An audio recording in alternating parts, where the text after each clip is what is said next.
Muy bien, pues bueno, ¿cómo están? Espero que muy bien, espero que estemos todos emocionados, emocionadas, emocionades para continuar con el segundo parágrafo de sobre verdad y mentira en sentido extramoral. Voy a terminar mi exposición para dar pie a que Rumi pues, nos hable de la segunda consideración intempestiva. No he leído tanto sobre Nietzsche, pero pues definitivamente la segunda intempestiva creo que es mi texto favorito sobre Nietzsche. Y entre más lo releo y más lo ligo también con sobre verdad y mentira, más me hacen sentido ciertas cosas. Y así que, pues retomando un poco lo que había comentado Rumi acerca del porqué de los textos, ahorita ya también me empiezan a caer más veintes, fíjate. Sí fue una buena lección empezar con sobre verdad y mentira, porque se plantean problemas como la historia, lo metafórico, incluso la relación entre pasado, presente y futuro, la confrontación con Hegel, con Kant. Y pues bueno, esto también me va a servir para dar un breve recuento acerca de lo que vimos la sesión pasada en torno a la influencia de Schopenhauer sobre Friedrich Nietzsche. Hay que recordar esta cuestión de los fisiólogos, como lo menciona Nietzsche, el hecho de que Schopenhauer tuvo una formación médica, lo que comentamos en torno al demiurgo, todos los comentarios que hubieron en torno a Baruch Spinoza, la mención de Rumi sobre filosofía del inconsciente, de este Hartmann, texto que pronto voy a estar leyendo, porque sí me interesa mucho, también para mi tesis de doctorado sobre Schopenhauer. Y pues bueno, vimos otras cuestiones como la Trip, su Metapherbildung, como este impulso hacia la formación de metáforas, este impulso hacia la verdad. También otra cosa interesante pues es lo del Verstellung, lo del disimulo, fingimiento, ficción, y también vimos estas influencias que quizás a veces puedan pasarse un poco de largo de Nietzsche, como pues toda esta cuestión positivista, incluso desde el empirismo. Me acuerdo que en la primera sesión Andrea remarcaba ciertas afinidades, si mal no recuerdo, entre David Hume y Friedrich Nietzsche, y me parece una lectura interesante y me gustaría abordarles en cierta medida este segundo parágrafo, también desde una lectura particular que tengo de George Berkeley y que me parece interesante. Pues de alguna forma relacionar con Nietzsche. Eh, bueno, pues como les mencionaba, nada más voy a terminar mi exposición sobre este segundo parágrafo. Como saben, pueden intervenir, comentar, preguntar cuando ustedes gusten. En ese sentido no hay ningún problema. Y pues bueno, voy a comenzar. Mm, ok, muy bien. Una de las cosas que se me hicieron más interesantes de este segundo parágrafo fueron las alusiones, por ejemplo, a Pascal, las alusiones a los rapsodas y al propio Kant. En algún momento Nietzsche nos dice que la naturaleza entera ronda al ser humano como si solamente fuese la mascarada de los dioses. Hay que recordar esta cuestión del Als ob en Kant y toda esta forma de ficcionalidad que hay en el idealismo trascendental kantiano, específicamente como es postulado en la dialéctica trascendental. Siempre se tiene como esta idea de que Kant habla de los fundamentos universales y necesarios y objetivos del conocimiento y todas esas lecturas que creo que son un poco reduccionistas, cuando creo que al final del día, sin intentar tampoco reducir a Kant, una de las cuestiones que más lo apremiaban era, ante todo, la ética, el problema del abismo. Estamos enfrentándonos a un nuevo modelo de racionalidad en el que ya no podemos alcanzar esas ideas de la razón pura que postulaban la metafísica leibniziana, por ejemplo, algunas interpretaciones de la ética de Spinoza, el proyecto moderno de Descartes. Así que lo importante no es tanto preguntar qué es la cosa en sí, sino cómo podemos figurarnos una ficcionalidad como si tuviera el garante de universalidad y de necesidad. La crítica de la razón práctica puede ser leída en este tenor y hace totalmente el sentido, creo yo. Así que bueno, voy a leer el primer párrafo y lo voy a comentar brevemente del segundo parágrafo de sobre verdad y mentira. Como hemos visto, esta es la traducción de Gredos, que es muy similar a la que viene en las obras completas. Como hemos visto, en el edificio de los conceptos trabaja originariamente el lenguaje, en épocas posteriores la ciencia. Y así como la abeja construye en las celdas y simultáneamente las llena de miel, así también la ciencia trabaja sin cesar en ese gran columbarium de los conceptos, necrópolis de la intuición, construye siempre nuevas y más elevadas plantas, apuntala, limpia, renueva las celdas viejas y sobre todo se esfuerza en llenar ese andamiaje aupado hasta la desmesura y en ordenar dentro de él todo el mundo empírico, es decir, el mundo antropomórfico. Fíjense, esto es muy interesante, el mundo antropomórfico.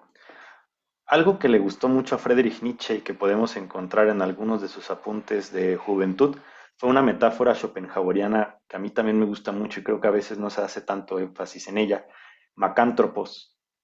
Schopenhauer considera al final del mundo como voluntad y representación en el segundo tomo que el mundo es un macántropos, es un ser humano sobredimensionado, antropomórfico.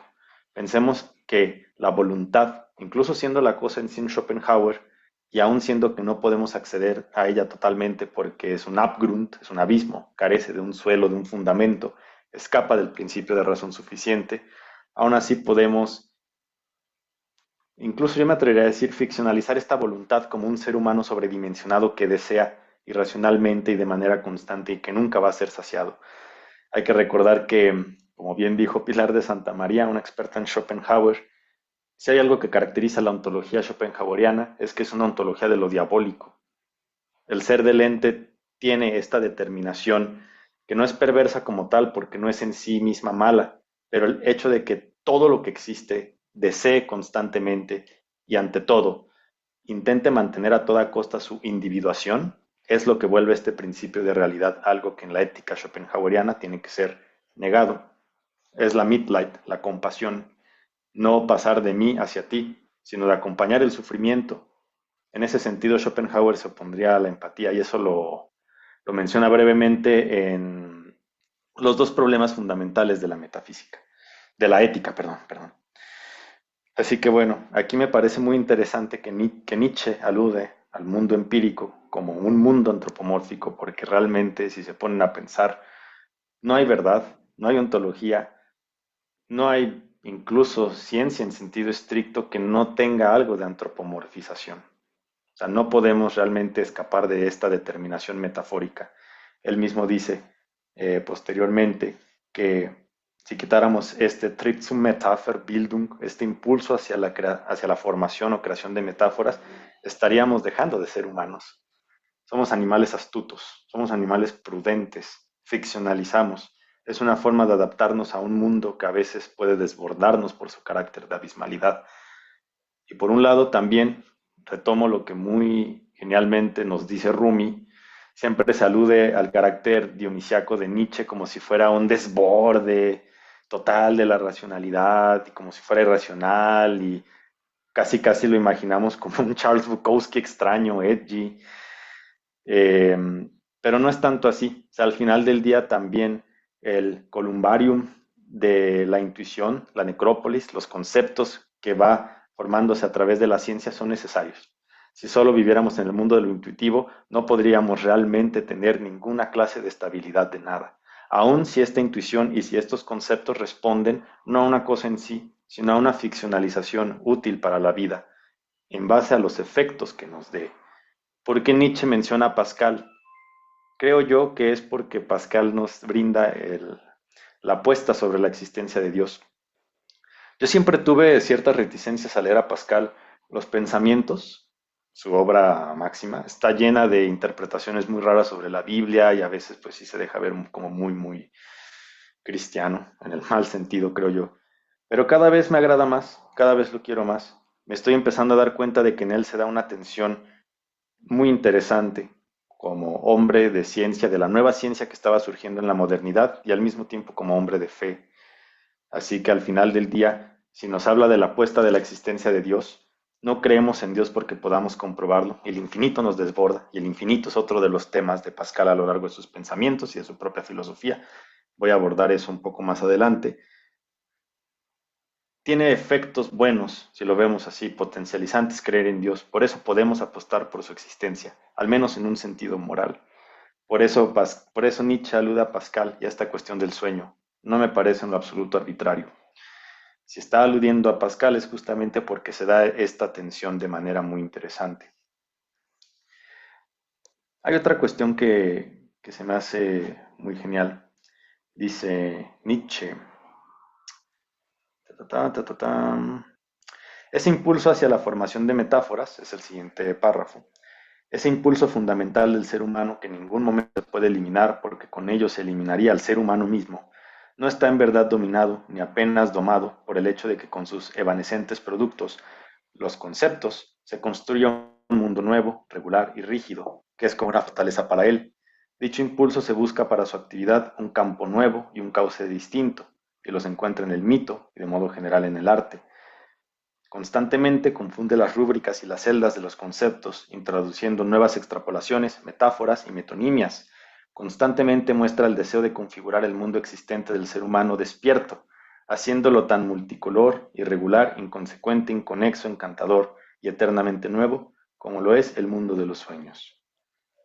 Esto se me hace muy, muy bello, porque siento que de alguna forma nos remite a Josh Berkeley, el dios de Berkeley, que percibe todo lo que existe. Hay que recordar que el ser es el ser que es percibido y aquel que lo percibe y que mantiene el mundo es Dios. No dejo de pensar en este Dios de George Berkeley como dormido y como si fuéramos un sueño dentro de la mente divina de George Berkeley, como ideas distantes y memorias distantes de la mente del creador. George Berkeley se enfrentó con un problema muy interesante respecto al lenguaje. Por eso creo que también George Berkeley no solo es un metafísico, ingenuo, empirista inglés, que ni siquiera era inglés, era irlandés. Él alude a problemas de ontología muy serios. Esto es, en sentido estricto, la materia no existe. Es solo una forma de percepción de la mente divina. Plantea Josh Berkeley al principio de los principios sobre el conocimiento humano. ¿Qué hacemos con el lenguaje? Nada.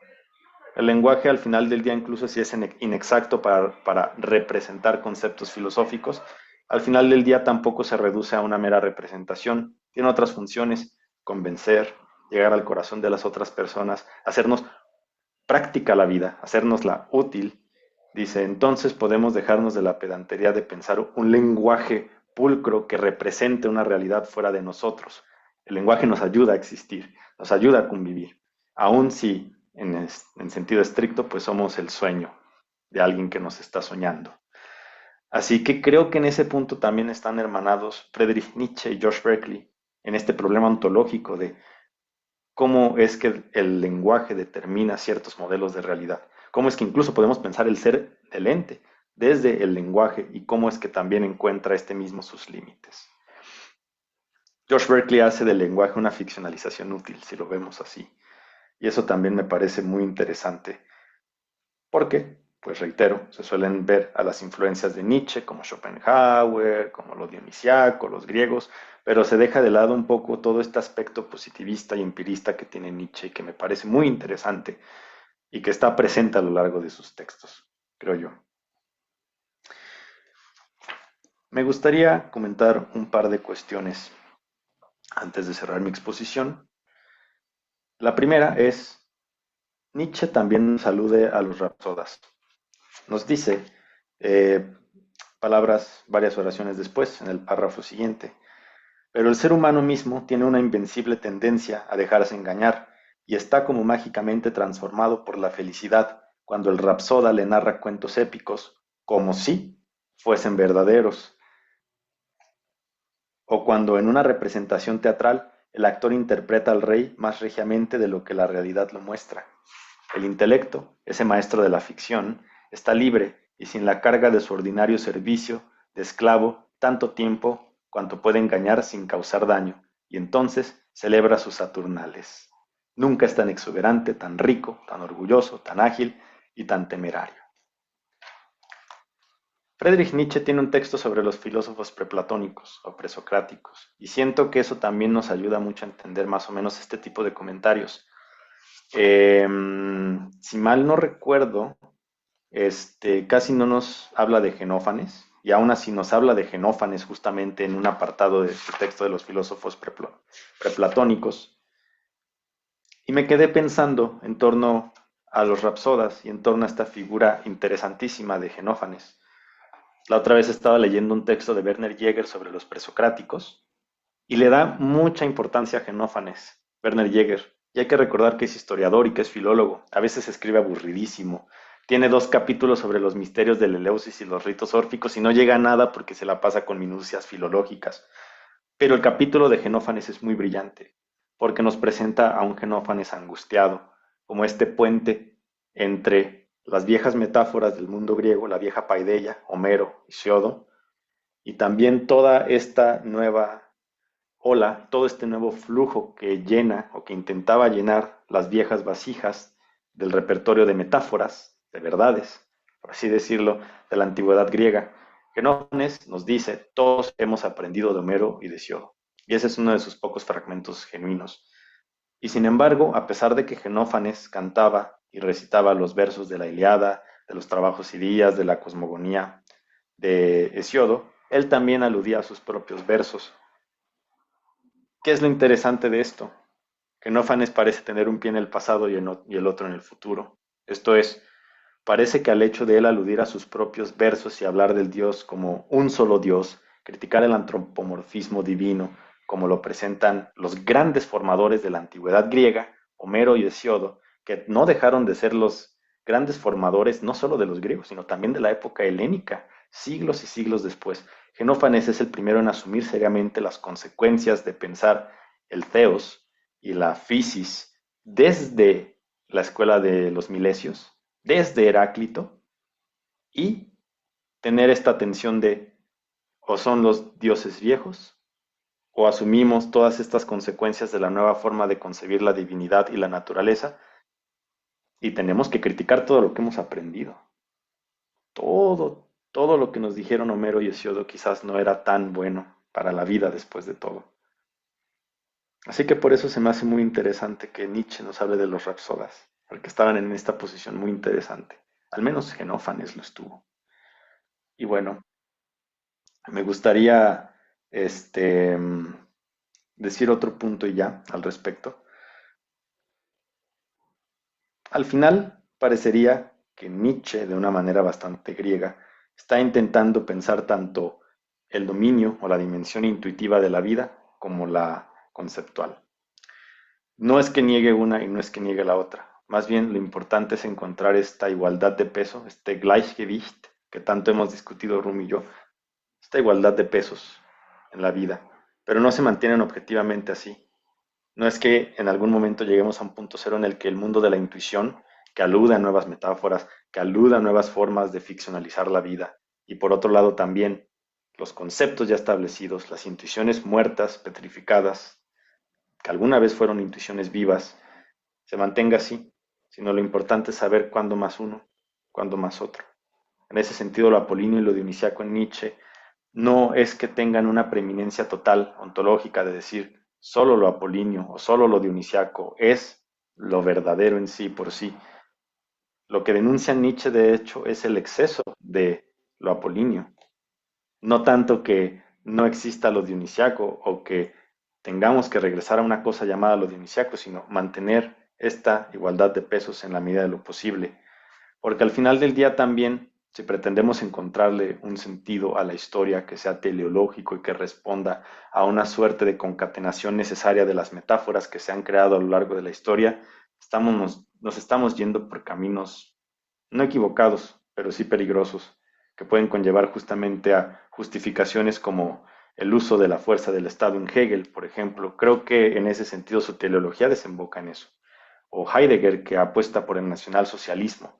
El destino de la historia de Occidente está en los hombros de los alemanes. Eso lo dice en uno de los cuadernos negros.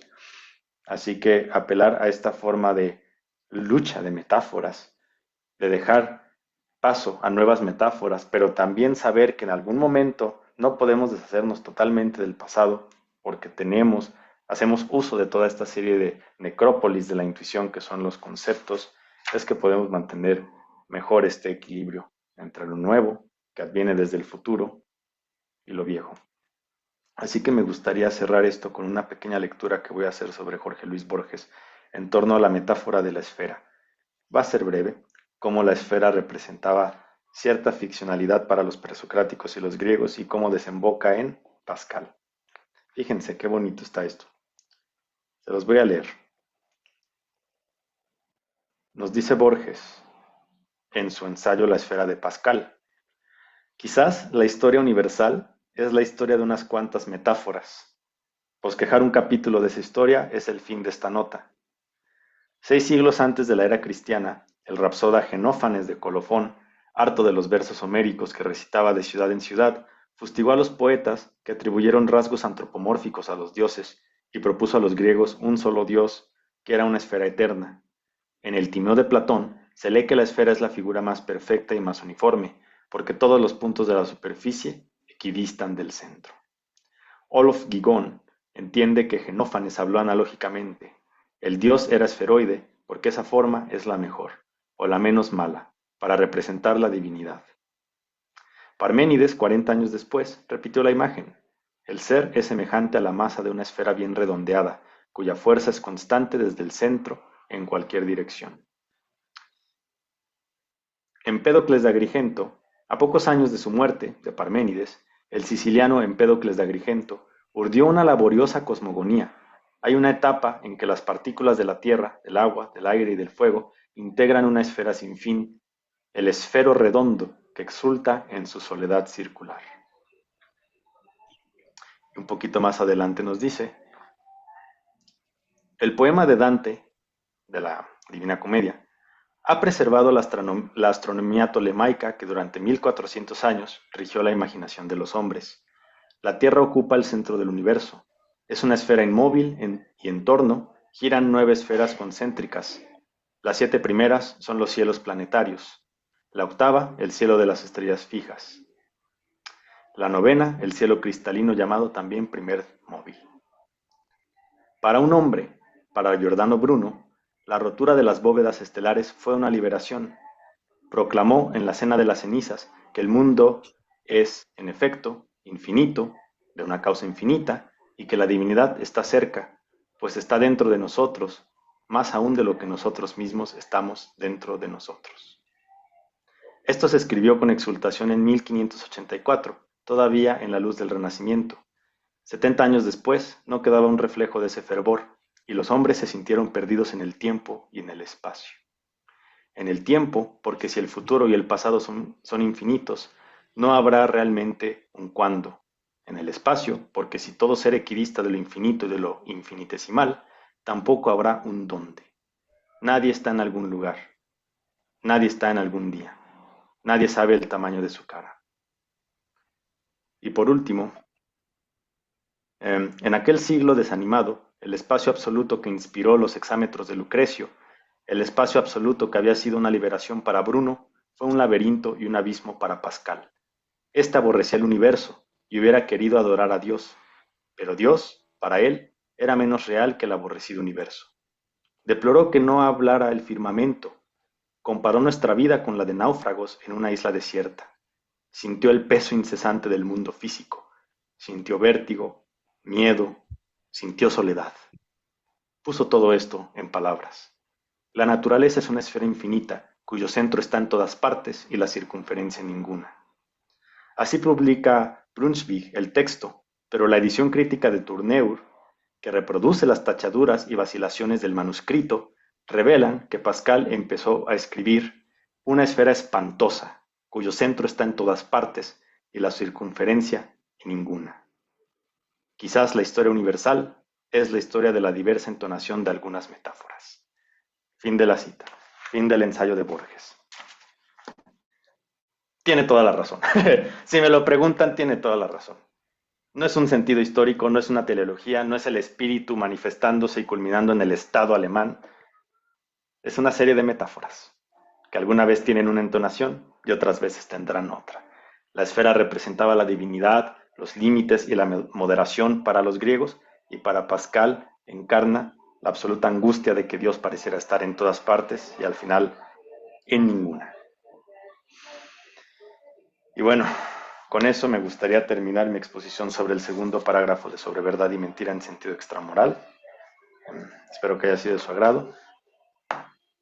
El Bigotes, por favor, adelante. Ahora sí te quería dejar acabar de corrido, pero pensé en muchas cosas. Primero, eso de Pascal, yo realmente si soy sincera, jamás lo había como, no estaba entre mis referencias, ¿no? Así como, bueno, pues Pascal X, ¿no? O sea, me parece que ese intertexto que encontraste está bien chido, no había reparado en él y tienes mucha razón, ¿no? Entre las cosas que dijiste, me llama la atención que estamos muy habituados, sobre todo en filosofía, a naturalizar este puente entre el concepto y el lenguaje, ¿no? Está muy raro, ¿no? Porque para el idealismo alemán y concretamente para Hegel estamos hablando de conceptualidad, ¿no? El concepto hace las cosas. Y parece ser que este giro lingüístico, que todo el mundo ubica con Nietzsche y que luego se da en Heidegger y Gadamer y la hermenéutica, en la ontología hermenéutica, realmente como que ya tenemos igualar concepto y lenguaje, ¿no? Y yo siempre he tenido una pregunta muy sincera sobre eso, sobre la manera en la que hemos terminado por utilizar como lugar común todo el lenguaje, ¿no? Y sobre todo a partir de estos textos, porque en efecto, la razón por la que les proponía empezar por acá es como, es que este es el lugar más radical, porque es como si Nietzsche ya hubiera vaciado todo. ¿No? O sea, como si, no sé, es gracioso, porque luego cuando leemos, no sé, Nacimiento de la Tragedia, decimos, ah, pues es que a Nietzsche le gustaba la música, ¿no? Y pues la música era como la expresión suprema, ¿no? Y nos vamos a otros textos y así como que vamos encontrando temas y nos peleamos para ver qué es lo que Nietzsche estaba defendiendo como expresión en donde se da el hilo fundamental de la verdad, ¿no? Y yo creo que más bien lo que está haciendo sobre verdad y mentira es vaciar por completo el problema, ¿no? Y pensar todo ese tema de la metáfora y después se va a ver en los escritos sobre retórica, o bueno, antes, ¿no? Porque están antes. Se ve en los escritos sobre retórica que está pensando la metonimia, la sinecdoque, ¿no? Como formas de presentación del concepto que producen ciertos efectos. Entonces, la primera cosa que me llama mucho la atención de eso es cómo es que hemos hecho tan natural y fluidamente ese pasaje entre el concepto y el lenguaje, ¿no? Porque en términos de las discusiones en metafísica y ontología, pues es que no necesariamente el concepto es lenguaje, ¿no? Porque el concepto es el rango significativo del decir, ¿no? Y el decir es el ejercicio de ese rango significativo. Entonces, la primera cosa curiosa, sí, aquí que yo más bien se los digo como provocación, es yo no que he estado segura de que a Nietzsche le interesara tampoco el lenguaje. O sea, creo que realmente, así como lo entiendo yo, se trata más de las redes de discurso, ¿no? Y ni siquiera en el sentido plenamente Foucaultiano, sino de las redes de sentido, ¿no? Porque al llegar a este punto, que se da uno cuenta de por qué le habrá interesado a Nietzsche la música en Nacimiento de la Tragedia. Pues porque es una forma de hacer experiencia, ¿no? Es decir, ¿qué tiene la música que en su determinación dionisiaca produce esta cierta experiencia que me lleva a cierto lugar, ¿no? Por eso es que primero habla de música y después deja de hablar de ella, ¿no? Y que después llega al lugar de decir que el lenguaje es metáfora y deja de hablar del lenguaje como metáfora. Por eso es que ahora que vamos a entrar a las intempestivas, en una habla de historia, en otra habla de arte, en otra habla de educación, ¿no? Entonces me parece muy interesante leer sobre verdad y mentira en el sentido extramoral, saliendo del lugar común. Y es como, claro, hay del giro lingüístico. Y decir, no, no, no, pero ¿por qué de ese giro lingüístico? ¿No? O sea, ¿qué es lo que está tratando de señalar en ese giro lingüístico? Porque creo que el problema sí está en el lenguaje, sí está en las palabras y las cosas, como diría Foucault, pero parece que también tiene que ver con una cierta manera de hacernos del lenguaje para hacer cosas, ¿no? Y ahí es como, no sé, me parece mucho más abierto. Pensé un montón en esto que estabas diciendo a través de lo que estabas expresando con Pascal. Y esa es la razón por la que yo me parecía más prudente darnos cuenta de a dónde lo llevó todo lo que estuvo pensando en los años anteriores a este texto, que en sí no era un texto, sino era un dictado, y que además dictó prácticamente al mismo tiempo que la primera y la segunda intempestiva, ¿no? Está así como en medio. Después, cuando, si nos da tiempo y oportunidad y nos acompañamos todos, cuando lleguemos a Nacimiento de la Tragedia, nos vamos a dar cuenta de que Nietzsche en ese texto ejerció absolutamente todo lo que iba a ejercer después, en el sentido de que es el texto donde más se ve que eres un filósofo de la invención, de la creación de metáforas, ¿no? Y que este sentido del artificio, de lo que discutíamos la sesión pasada, ¿no? Que Jesús dijo, oigan, qué interesante que hayan traducido por mentira lo que simplemente dice disimulo, ¿no? Claro, porque sustituye la unidad de conocimiento mínimo, que es la del saber, por el ser disimulado, por el saber disimular. Pues lo que está viendo en los mecanismos de explicación filosófica de Occidente es el arte del disimulo. Es decir, yo no creo que en eso haya habido nadie más claro que Kant, ¿no? Porque es así como, bueno, pues ya vimos que el pedo está turbio, pues hay que disimular. Como disimulamos, pues hacemos imperativos categóricos. O sea, sé que estoy siendo un poco ridícula y que estoy ridiculizando el tema, pero es que en sí es un poco va de eso, ¿no? Es así como si la realidad se desborda y el lenguaje se desborda, tenemos que utilizarlo entonces en favor de nosotros. Eh, Todo eso me parece muy bonito y realmente les quería preguntar, ¿ustedes cómo se explican ese pasaje entre concepto y lenguaje? ¿Es para ustedes lo mismo? Porque lo muy interesante es que hasta antes de estas discusiones, en efecto, el lenguaje era pensado en su función instrumental, ¿no? O sea, como el lenguaje es una herramienta para algo. Y en este siglo, no solo a Nietzsche, sino a Saussure se les empieza a ocurrir que el lenguaje quizás es otra cosa, ¿no? O al menos hace otras cosas, y que no necesariamente es una herramienta. Lo que es interesante es que esto viene después del boom del concepto, ¿no? De tener el filósofo de Europa, que pues, las cosas son conceptos. La realidad se realiza en el concepto, realizar un Hegel, ¿no? Entonces, ¿creen ustedes que haya una diferencia sustancial entre concepto y lenguaje, que los hemos igualado históricamente, que la distinción no tiene caso? ¿Y qué experiencia tenemos contemporáneamente de eso? Nos permite pensar de qué maneras y hasta qué límites, ¿no? Porque en efecto, si todo se reduce a un problema lingüístico, en tanto que expresividad del lenguaje, pues se pueden hacer ciertas cosas. Por ejemplo, rastreos arqueológicos, lingüísticos, estructuralistas sobre ciertos conceptos. Eh, ¿Ven? Yo lo acabo de igualar. Pero, ¿en qué sentido pasamos de un rumbo a otro? ¿Qué tan válido es? ¿A dónde nos lleva? Eso yo les quisiera preguntar antes de pasar a otro lado.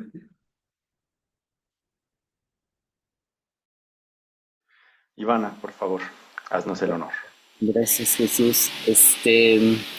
Ay, bueno, creo que le voy a apagar al ventilador porque suena mucho. Ya. Bueno, yo me quedé con muchas ideas al respecto de lo que mencionaste, porque mencionaste un montón de autores y cosas que a mí me han interesado. Por ejemplo, Pascal, ¿no? O sea, como que lo mencionaste y lo volviste a mencionar.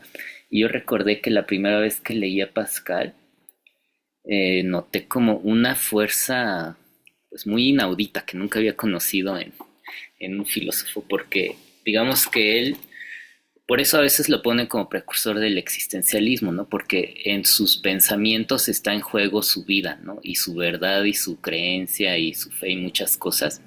Y son pequeños fragmentos a fin de cuentas, no es como una obra, como un tratado o algo así, y en esos pequeños fragmentos donde notas que está en juego la vida de Pascal y su creencia también en una fe, bueno, en una religión o en un dios o en lo que sea, no es nada más como una cuestión de la verdad, ¿no? O de la existencia, sino de la determinación de la propia vida, del qué voy a hacer, ¿no? Del dónde me voy a encontrar, a posicionar y bueno, o sea, todo eso me parece muy Nietzsche en cierta forma, ¿no? Porque Nietzsche parte de una preocupación muy similar. Recuerdo ya hace mucho que leí, creo que en Ecce Homo, pero no me acuerdo bien si fue ahí, que él dice que de niño, pues sus preocupaciones, o bueno, su primera como determinación es no existe la justicia, ¿no? O sea, él se preocupaba por la justicia, y no existe una especie como de justicia divina y no existe una especie como de bien y mal divinos, ¿no? En un sentido de una divinidad, ¿no? Ahorita lo conectabas con Genófanes y su crítica a las divinidades y yo pienso, ok, O sea, es como una filosofía. Todas estas son filosofías como de la fuerza y sí del lenguaje, si quieres, pero del lenguaje como en tanto herramienta de la fuerza, ¿no? En tanto herramienta de, bueno, es que fuerza es un concepto muy, muy ambiguo, pero del encauzamiento de la vida, ¿no? O sea, el lenguaje, en este caso, quizás los conceptos o quizás no, porque ya concepto es un término como más elaborado. Digamos que el lenguaje en sí o las palabras, ese sería como el término. Las palabras y su propio encadenamiento como que van encauzando formas de hacer, formas de incidir en lo real y de incidir en mi vida y de determinarme o determinarnos, ¿no? Y en ese sentido, coincido mucho con Rumi en el sentido de que no pues no es lo mismo que el concepto de un sentido abstracto y a Nietzsche no le interesaba el lenguaje en sí mismo, ¿no? El lenguaje para Nietzsche era más como su vínculo con lo real y con esas realidades que a él le interesaban y que no eran las de el hoy en sentido muy, muy como banal, ¿no? Como cuando critica a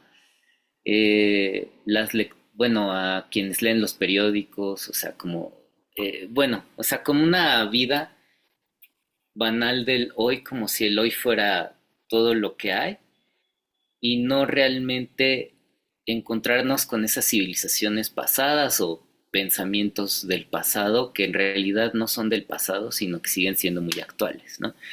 En ese sentido, pues sí, el lenguaje y su estudio y la filología eran para Nietzsche un, pues como un puente, ¿no? Como un vínculo con lo que él quería encontrar en esas fuerzas, ¿no? En esas fuerzas del pasado, quizás. O sea, se me hace muy similar también a lo que mencionas de Borges, ¿no? Jesús, porque para Borges, o sea, Borges es como un pensador del lenguaje muy, muy interesante. Y, por ejemplo, me gusta mucho, no recuerdo, siempre se me olvida el nombre completo de este cuento que me gusta tanto, de Tlón, Ukbar, no sé qué, bla, bla, bla, donde habla de Berkeley y donde habla de una civilización que solo hable, creo que, me parece que con adjetivos o algo así, y que llega a mencionar esto de que la luna lunece o cuestiones así.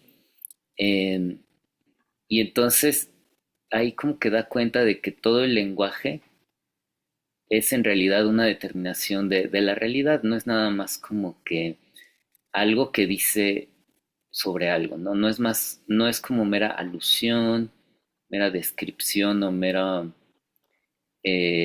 como una segunda capa, sino es como también parte de lo real, ¿no?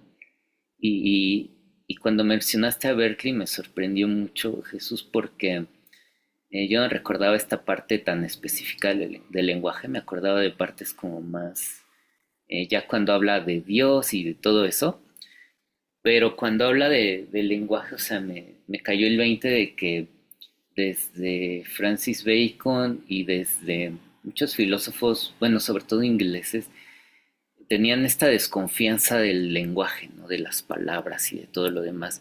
En ese sentido, como que su proyecto era antianalítico, ¿no? O sea, el empirismo era como opuesto al sueño de Leibniz, ¿no? De un lenguaje universal sin ambigüedades, ¿no? O sea, era como algo totalmente con su propia, digamos, el lenguaje creaba su propia distorsión y lo importante era más bien como hallar la experiencia, ¿no? Ya sea a través del lenguaje o no, o de los conceptos, pero era como experimentar lo real. Y nuevamente, o sea, esto, aunque suene raro, pues también se conecta un poco con el propio Hegel, ¿no? O sea, hemos hablado aquí de Hegel en un sentido que quizás se ha entendido a Hegel, pero el propio Hegel pensaba el concepto como algo mucho más rico, mucho más vivo, móvil y demás. Y aparte solo era como uno de los momentos de su filosofía, ¿no? O sea, quizás la crítica a Hegel es que al pensar en el concepto, de alguna forma pensaba que entrañaba eso una lógica y podíamos encontrar esa lógica, ¿no? En ese sentido, quizás un poco parecido a Kant o algo así, que podíamos, digamos, ir encontrando las lógicas del concepto, aunque estas fueran variables o lo que sea, pero finalmente el concepto siempre fuera eh, algo racional, no sé, siempre nos podemos acercar a lo real racionalmente, porque pues lo real, que diga lo racional es la consistencia de lo real, y en ese sentido sí hay una especie como de lógica o lógicas que se van acercando al concepto y entonces vemos su desarrollo y demás. Y en ese sentido, pues sí, Nietzsche me parece que viene a romper mucho con ese optimismo hegeliano y a cambio nos da otra especie de, pues de optimismo también, ¿no? Que es el optimismo de, vaya, no sé si llamarlo de la vida o del encuentro. Me sorprendió mucho también, Jesús, que mencionaste al principio a Schopenhauer, y a esta como, digamos, yo no sabía eso de la empatía porque a Schopenhauer no lo he leído tanto, pero yo no sabía que a cambio de la empatía él proponía una especie como de, ¿cómo llamarlo? Conmiseración, algo así, ¿no? Yo, bueno, ahí me quedó mucha duda, ¿no? O sea, ¿cómo eso no sería también una empatía?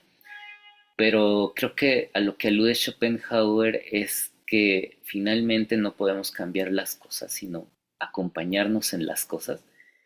Y Nietzsche quizás retoma un poco esto, pero no sé, no sé. O sea, es que mencionaste muchas cosas y con que yo quise mencionar mucho de cada una de esas cosas. O sea, siempre me parece súper genial. O sea, estas exposiciones que tocan a muchos filósofos.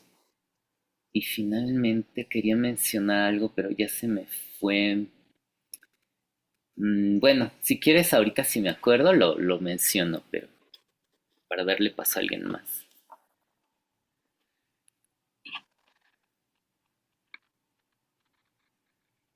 ¿Hablo? Así nomás. Me doy la palabra. Este, Fíjense que eso es bien interesante, ¿no? Lo que acaba de decir Iván al respecto. Porque si se lo ponen a pensar, lo primero que se le ocurre hacer acá antes es una tabla de categorías, ¿no?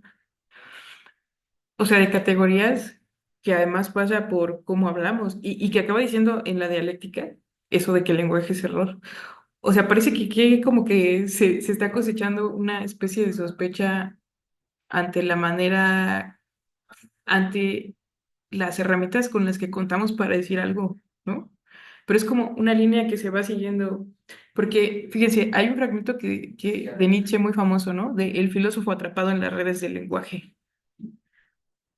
Pues, ¿qué dice el filósofo atrapado en las redes del lenguaje? O sea, a mí no me parece que se esté redimiendo con el lenguaje, ¿no? Sino está siendo ambivalente como siempre, ¿no? Es como, claro, o sea, nos hemos quedado a la mitad de lo que queríamos decir por el lenguaje mismo. Entonces, yo creo que realmente eso es algo como a pensar mucho. La otra cosa que dijiste, Ivana, fue lo de la fuerza. Justamente uno de los conceptos más tempranos de Nietzsche y que por eso lo tildan de metafísico es el de fuerza. En la segunda intempestiva dice plastische Kraft, ¿no? La fuerza plástica.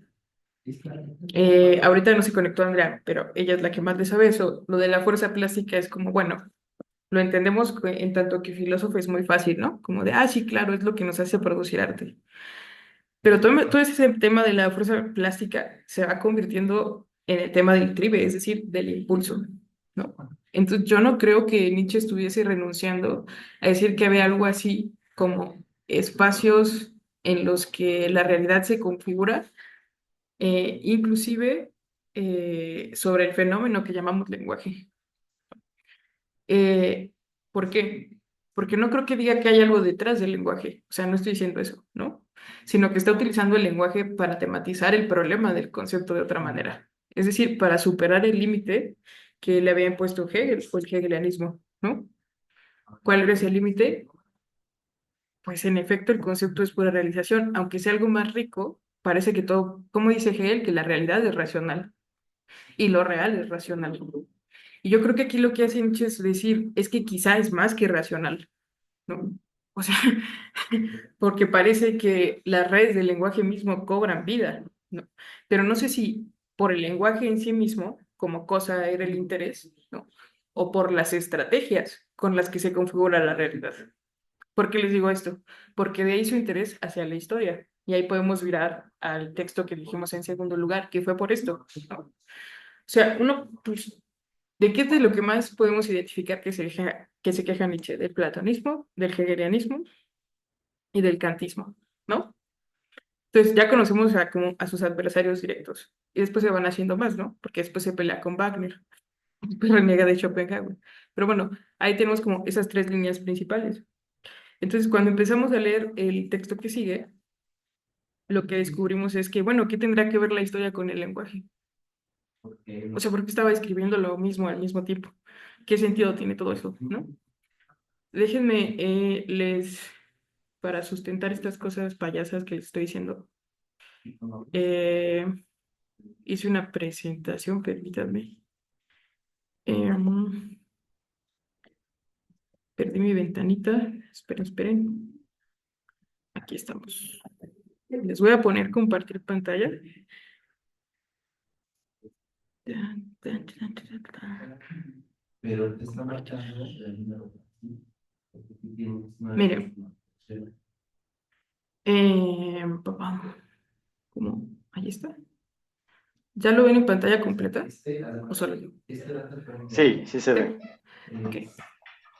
Bueno, entramos con la segunda consideración intempestiva. Y otra vez me van a decir, pinche Rumi, ¿por qué no la primera? ¿No? Bueno, en primer lugar, porque este es mi texto favorito en el mundo mundial, para ser sincera. Pero en segundo lugar, porque la primera intempestiva, que si quieren pasamos por ahí, es muy pesada de leer. Es muy importante. De una vez les advierto, porque ahí empieza a tratar esta parte de Nietzsche que casi no se estudia, no sé por qué, que sí hay un Nietzsche muy existencialista, ¿no? O sea, que habla como de la filosofía como búsqueda. A ver, Ale, dime.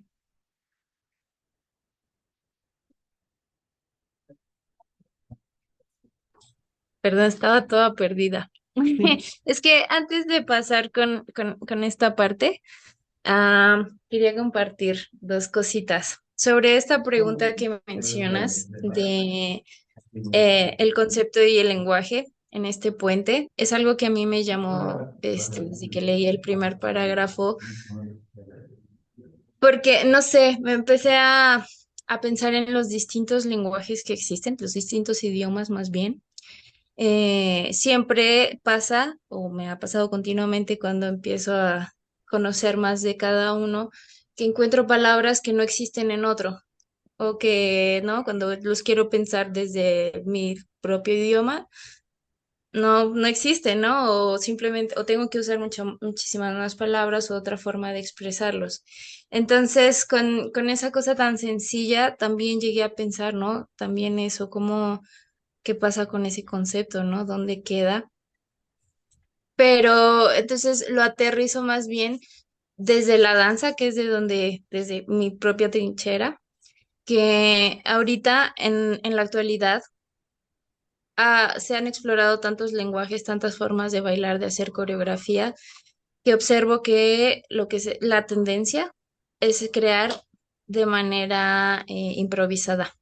O sea, se establecen ciertas reglas, se establece un contexto y desde ahí vamos a trabajar. Pero para improvisar, sobre todo cuando hay más gente, no se puede únicamente nada más te mueves y ya, ¿no? Sino que tienes que estar alerta de todos los impulsos, los elementos que hay que a la vez te van a resultar en una invitación al movimiento.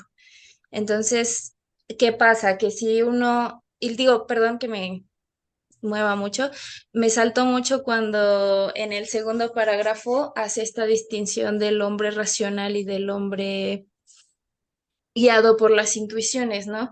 Porque si entonces uno como intérprete se empieza a mover a partir de la razón y de repente alguien le cambia la jugada, te detienes y se corta completamente el movimiento, se corta la concentración y entonces En cambio, uno tiene que dejarse llevar en esta parte de totalmente intuición. Nosotros lo llamamos como fluir con lo que pasa, que si de repente por fuera se oyó que maulló un gato, ¿qué voy a hacer yo moviéndome? Con ese maullo, ¿no? Con ese ruido me voy a distraer o voy a utilizarlo para yo crear, ¿no? Entonces, a fin de cuentas, que era algo que o que fue algo que yo trabajé, este movimiento resulta en una forma de lenguaje, ¿no? Que no obedece únicamente a la razón, sino que necesita ese instinto, esa corporeidad, digamos, esa intuición natural que no está procesada por por la razón para poder existir. Y ya. Gracias, Ale. No, es que eso es muy interesante porque además, se fijan, inevitablemente se repite el binarismo este, ¿no? Como instinto, razón. O sea, yo ni siquiera me puedo pronunciar al respecto, ¿no? Porque siento que realmente es en efecto, el filósofo atrapado en las redes del lenguaje, ¿no? O sea, porque parece que tenemos una región muy limitada para indicar lo que somos y lo que hacemos y cómo lo hacemos. Porque estaba pensando en un ejemplo de un alumno en la semana que decía, bueno, ¿cómo es que Nietzsche está en contra de la culpa si la culpa es un sentimiento? ¿No? Y entonces era así como, bueno, más allá de si estaba acertado o no en el hecho de definir la culpa como un sentimiento, como el escozor mismo de la culpa, ¿por qué lo llamamos culpa? ¿O por qué no lo llamamos así? ¿O por qué, o sea, qué sentido tiene? ¿A qué fin sirve llamarlo de una manera u otra? ¿No? Y en el caso que pusiste de la danza, ¿no? De las reglas de improvisación, estaría chido pensar, bueno, ¿cuáles son los fundamentos materiales, abstractos, que están produciendo el sentido o que están anulando el sentido en esos ejercicios, ¿no? O sea, ¿cómo reconocerías y cómo diferenciarías la intuición de la razón? ¿Cómo puedes cambiar? Por ejemplo, ¿no? De una especie de razonamiento. Claro, trabajas el cuerpo, trabajas la reacción, etcétera, ¿no? Pero aún así, incluso se cabría sospechar, y yo creo que eso es lo que están sospechando en el siglo XIX, en el siglo XX, es como podría ser que incluso esto que estamos llamando en algún sentido como no consciente, ¿no? Tampoco sea tan libre como parece, ¿no? O tampoco esté tan desdeterminado como parece, sino que esté cumpliendo las funciones de un cierto esquema o de un cierto modo de producción que lo ha hecho expresarse tal y como está. Y yo creo que ahí está lo muy problemático y lo muy, muy, muy interesante, ¿no? Porque me parece que por eso Nietzsche evade el tema del inconsciente, ¿no? Y lo deja como un puro, bueno, hay algo que no es consciente, lo inconsciente, lo no consciente, ¿no? Pero no se mete nunca, nunca, nunca a abordar de fondo qué es lo que podría estar ahí, porque creo que justamente lo que quiere dejar son más espacios abiertos, ¿no?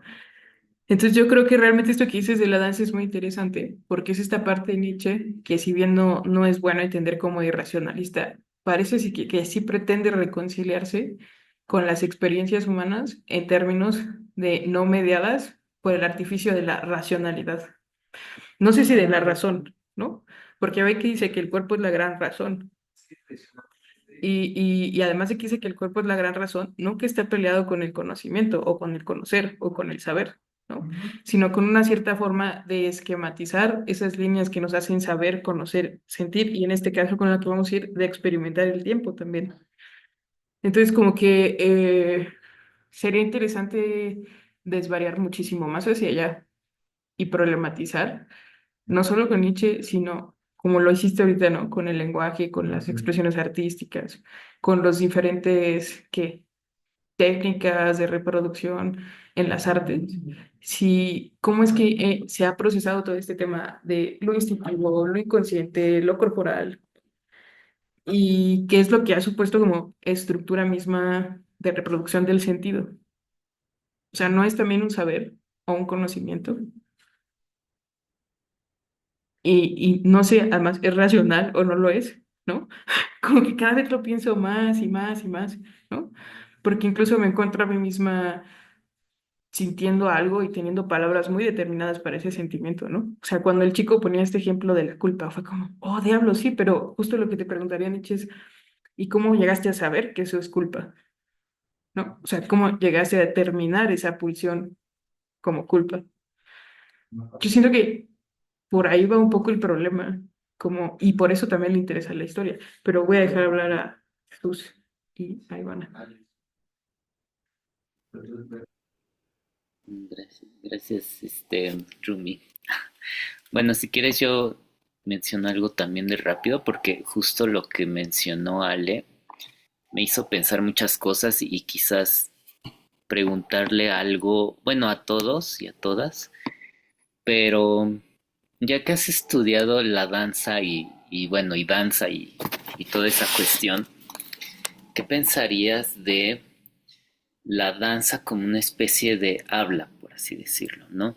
Y es que ahorita me acordé de mi tesis infinita que no he terminado de licenciatura y me acordé de que justamente la última parte, mi tesis es sobre Spinoza, eh, encontré que teníamos que llegar a la razón, ¿no? Bueno, el último capítulo planeado así idealmente se llama algo así como Razón, Geometría y Habla en Spinoza, ¿no? O sea, estoy refiriéndome a Spinoza, porque yo encontré que toda esa geometría espinosista, digamos, tan de alguna forma pulida, como lo menciona el propio Borges cuando habla de él, no sé, como si estuviera puliendo un cristal y tan depurada a lo largo de toda la vida de Spinoza y tan cuidadosa porque es toda una axiomática que trata de impedir que alguien le refute por algún lado. Toda esa axiomática, toda esa geometría finalmente es como un espacio en el cual se mueven los, por así llamarlos, conceptos. Sí, conceptos, esa es la propia palabra de Spinoza, ¿no? La idea, bueno, cuando define idea, por ejemplo, es el concepto que la mente piensa porque es cosa pensante, ¿no? Y en ese sentido, todos esos conceptos que están ahí, digamos, entrelazados, no tienen sentido como algo estático, sino porque el ser humano es quien los usa o quien los siente, ¿no? Los conceptos y los afectos, o sea, bueno, las ideas y los afectos, y se comunica, digamos, ¿no? Y es también a través del habla, pero no de una habla lingüística o lógica en el sentido de que se tenga que dar a entender, sino todo lo contrario, ¿no? Que ya a través de las nociones comunes y de una especie de tanto imaginación como ciencia intuitiva, que son como estos dos extremos, en medio de los cuales está la razón, que sería como no una razón en sentido cartesiano, kantiano, sino la razón que es como el espacio intermedio de la vida, a través de ahí se da como esta comunicación o esta interafectividad, por llamarla de alguna forma, de los seres humanos. Y en ese sentido yo descubrí que al fin de cuentas era habla, pero no habla meramente palabresca, ¿no? O sea, no habla meramente conceptual, meramente lógica, sino un habla que pudiera corporizarse, ¿no? O sea, porque de otra forma no tendría sentido en el entorno espinosista, ¿no?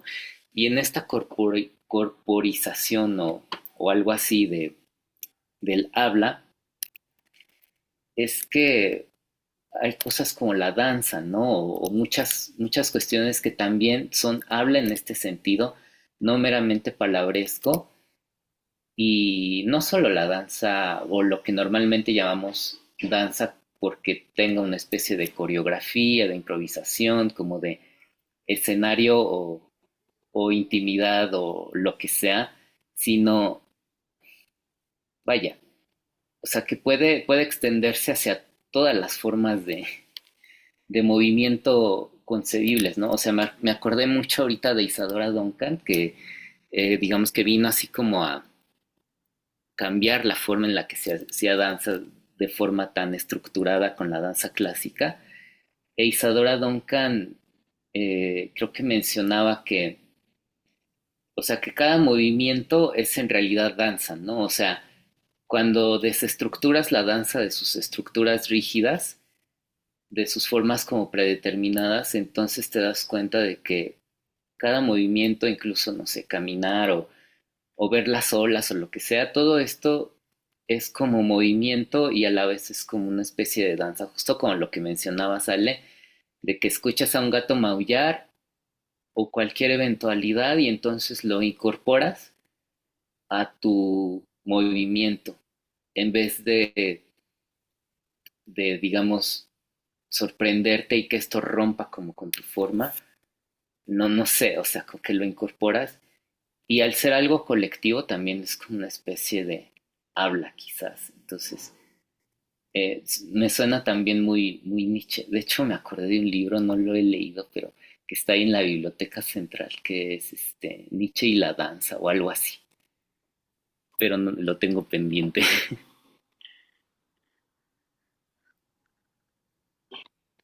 Sí, bueno, pero ¿qué pensarían ustedes? O bueno, que hable Jesús y ahorita vemos.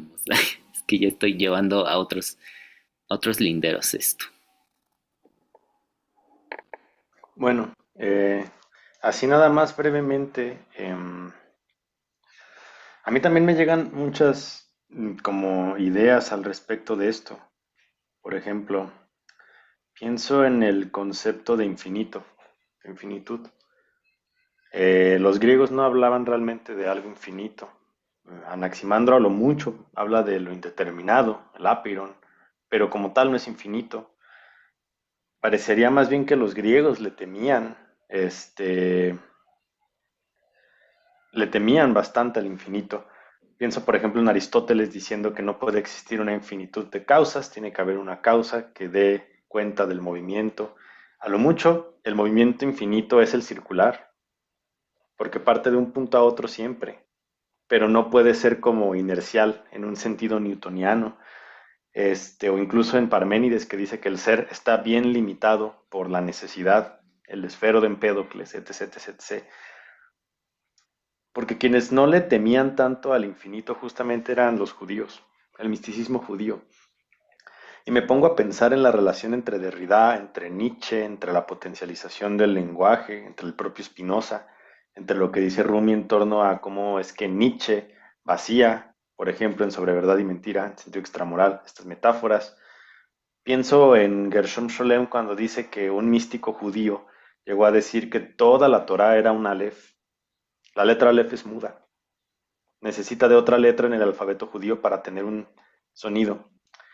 Así que Moisés lo que hace es traducir ese lenguaje que es infinita negatividad a algo humano, hacerlo plausible y comprensible, pero como tal es una dinamitación de toda la palabra divina para el judaísmo. Es una letra muda y ya. Este, mm, y así como un pequeño ejemplo, cuando pienso en la crítica que hace Nietzsche al cristianismo, no me deja de venir a la mente cómo, por ejemplo, seminaristas, chicos que van a estudiar el sacerdocio, han reaccionado a algunas cosas que les he comentado. Les hablé, por ejemplo, del infinito en los judíos y no les gustó nada. Nada, nada, nada. Es como de, ¿cómo puede haber infinitas interpretaciones? Y yo les dije, ¿cómo interpretan ustedes la Biblia? Y me dijeron algo que aparentemente es como muy bonito y muy ligero. No, pues es que en el seminario decimos en voz alta un pasaje. Ese es el primer paso. Son como 5 pasos que tienen que seguir, si no es una falta a la teología dogmática cristiana. Y al final tienes que decir en voz alta cómo te compromete la vida en Cristo este pasaje. Suena muy lindo, jijijis, jajajas, pero hay cosas ahí medio densas. O sea, ya el mero hecho de que tengas que comprometer tu vida en Cristo con una lectura de un pasaje bíblico implica una estructuración brutal del lenguaje. No pueden salirse de ese esquema. ¿Cuánto le tomó, por ejemplo, a la filosofía a asumir el infinito dentro de sus propios pensamientos? Hegel también le rehuía en cierta medida. Es un desbordamiento del concepto. La racionalidad hegeliana siempre implica, aunque sea mínima, una teleología, porque hay un orden, no puede haber una infinitud del concepto. Cuando Hegel dice que el ser y la nada no se pueden pensar como absolutos, como indeterminados, perdón, más bien, creo que ahí es donde se muestra la gran diferencia en torno a cómo podemos interpretar una infinitud de sentidos, una pluralidad de sentidos y no solo uno. Pero esa es la cuestión. La vida desborda a la racionalidad y no es que la niegue, solo va más allá de ella. Por último, me gustaría cerrar con algo en respecto a Dionisio. el dios que baila. Recuerdan las bacantes, la tragedia más brutal de Eurípides. Aristóteles dice que Eurípides es el más trágico de los trágicos. Desmiembran al pobre Penteo de la forma más terrible. Se insinúa que se lo van a comer las bacantes, que lo van a canibalizar. Y cuando Ágave, la madre de Penteo, le pregunta a Dionisio por qué sucedió eso si ella era una ferviente creyente del dios, Dionisio le dice, así lo quiso Zeus. Es todo. No hay más explicación. Es el desborde dionisiaco. Es la máscara por antonomasia de Dionisio, que parece hombre, parece mujer, si lo vemos así binaristamente, que es muy dulce y muy tierno con la humanidad, pero también puede ser el dios más cruel y sádico de todos. Así que encasillar en ese sentido incluso el lenguaje desde estos binarismos y desde esta dicotomía como algo racional o irracional, quizás no siga manteniendo en el concepto. Y al final del día, a la pregunta de Rumi, quizás lenguaje y concepto no sean lo mismo. Quizás incluso la manera en la que pensamos el lenguaje siempre es conceptual, porque así estamos acostumbrados, no porque tenga que ser así. Y por último, pienso en la danza Buto. Todo esto que hicieron los japoneses para representar cómo fue el suplicio de las bombas nucleares. No dicen palabra alguna, es pura expresividad corporal de dolor. ¿Es eso lenguaje? Quizás. Pero estamos muy acostumbrados a identificar lenguaje y concepto. Quizás no sean iguales, no lo sé. Pero bueno, eso era todo lo que yo quería comentar. Todo eso está bien padre, porque es que en sí me inclinaría a creer, y en ese sentido quizá los postestructuralistas eran más prudentes que los hermeneutas, que se le ocurre a Nietzsche el lenguaje porque es algo material, ¿no? O sea, como que más tangible, tocable que el concepto, ¿no? Porque el concepto es así como, bueno, la abstracción. Y lo que ven Saussure y Nietzsche en tiempos similares es que la abstracción se da en algo muy concreto que es en las cosas mismas, ¿no? O cuando menos en los nombres de las cosas. Pero justo eso nos abre el problema de, híjole, es que el lenguaje se puede volver como otro gran referente, ¿no? Y yo creo que se ha vuelto en el peor y en el mejor de los sentidos, porque en efecto permite explicar muchos fenómenos. Por ejemplo, con Derrida, este pedo de la iteración, la resignificación de las palabras y tal, que a mí me gusta mucho, ¿no? Sin embargo, a lo largo de la formación en filosofía me he preguntado, wow, y ese problema no es otro problema, ¿no? O sea, chale, no sé si eso, o sea, qué tipo de pensamiento nos ha producido el seguir tratando de confiar demasiado en esta idea de que todo es lingüisticidad, para decirlo así. Porque no es la idea del lenguaje. O sea, sí, claro, obviamente la danza es un lenguaje, ¿no? Pero digo, es que es más que un lenguaje. Y yo creo que Nietzsche estaría completamente a favor de eso, ¿no? Porque se trata de experiencias de lo vital, ni siquiera de lo humano, ¿no? Sino de experiencias en plural, ¿no? ¿Cómo decía esta cosa que dijeron en plural en Sobre Verdad y Mentira? ¿Cómo era Jesús? ¿Qué decía? ¿En plural? Ajá, que decía algo como de infinitas, que decía experiencias o algo así, ¿no? Ah, Como, sí. Decía decir, ordenar, todo el mundo empírico.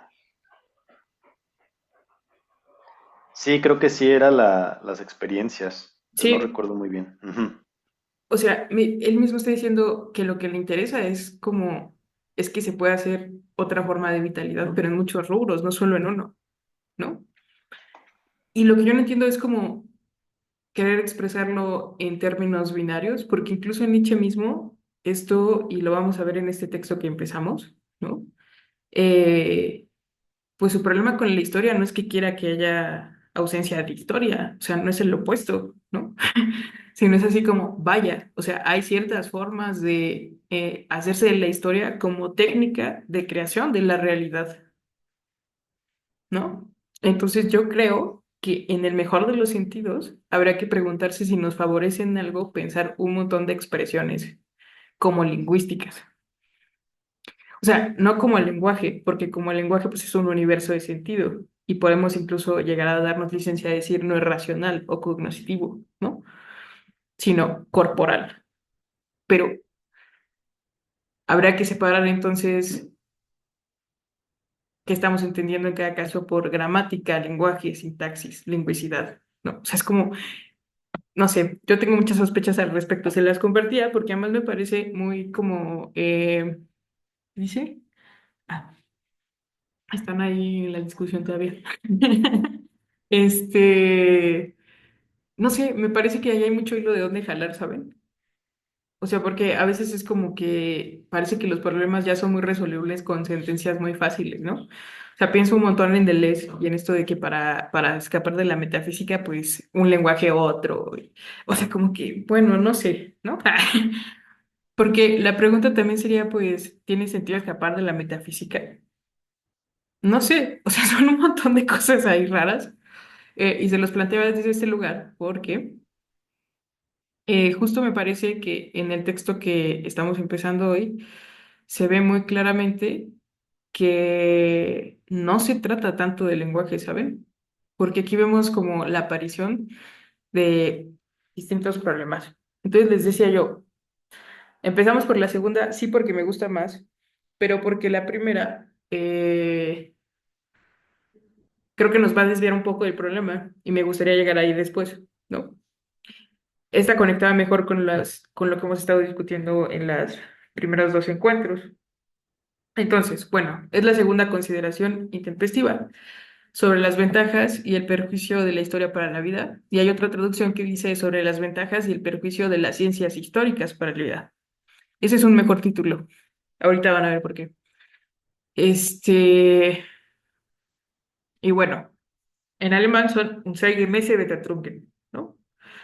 Betatungen es como consideraciones en el sentido de confrontaciones, ¿no? Y ahorita vamos a ver qué es esto de un Zeitgemäße. Es las Arbeitsstück, ¿no? El trabajo 2 dice sobre las von Nutzen, que son usos, ¿no? Un Nachteil, que son desventajas de la historia para la vida. Es muy claro el título, ¿sí? Entonces tengan presente esto, la historia tiene usos y desventajas. Entonces, es muy importante porque luego al leer la segunda intempestiva empiezan a pasar como muchas polarizaciones en el punto donde Nietzsche se pone a hablar de los diferentes tipos de historia y la gente cree que Nietzsche se decanta por una historia.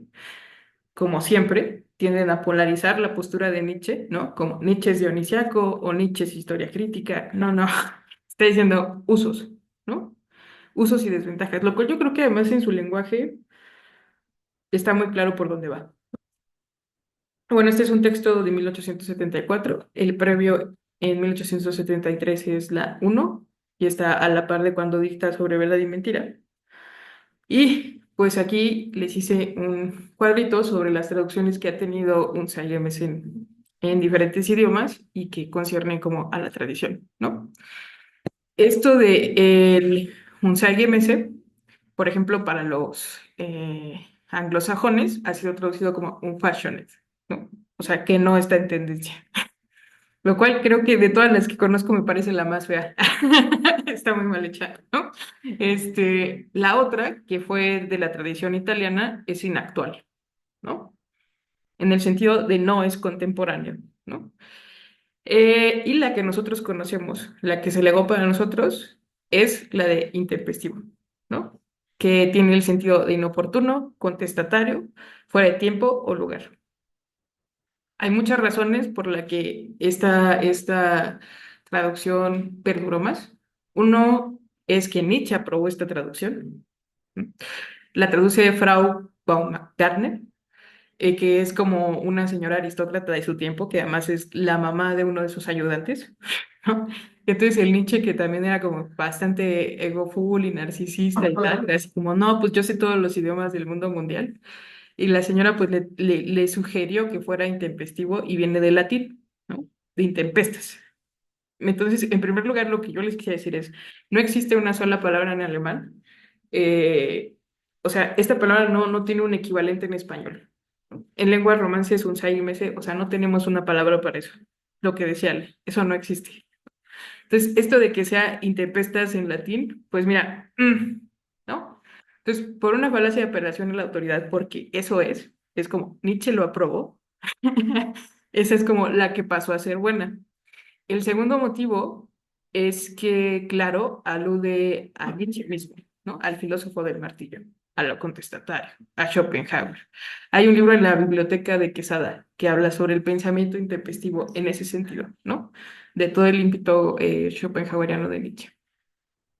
Yo lo sigo poniendo en duda, ¿no? Y la tercera raíz es Deleuze, ¿no? Deleuze agarra la de intempestivo porque mucho tiempo los italianos y los franceses se estuvieron peleando si era inactual o intempestivo y los italianos se quedaron con el actual y los franceses con intempestivo, así como, bueno, sea como sea, parece que el problema tiene que ver con el tiempo, ¿sí?